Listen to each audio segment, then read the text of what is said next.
বিদেশ দেখতে সুন্দর কিন্তু বাস্তবে ভয়ঙ্কর। প্রবাস এই একটি শব্দের মাঝেই লুকিয়ে আছে হাজারো না বলা কথা, চাপা কষ্ট আর থেমে থাকা চোখের পানি। কেউ সুখে প্রবাসে যায় না। প্রিয়জনদের ছেড়ে, আপন মাটি ছেড়ে, নিজের ভাষা ছেড়ে একটি মানুষ শুধু তখনই প্রবাসে পা বাড়ায় যখন জীবনের প্রয়োজন তাকে বাধ্য করে। বাড়ি মাত্র 5 ঘন্টার পথ, অথচ সেখানে যেতে সময় লাগে 5 বছর। কি নির্মম বাস্তবতা!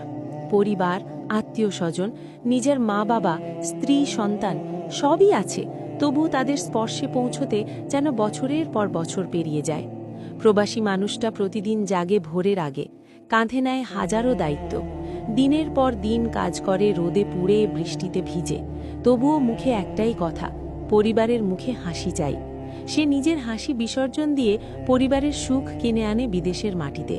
কেউ নেই পাশে, নেই কোনো আপনজনের কাঁধে মাথা রাখার সুযোগ। ছোট একটি অসুস্থতা, সামান্য মন খারাপ, সবই একা একা সহ্য করতে হয়।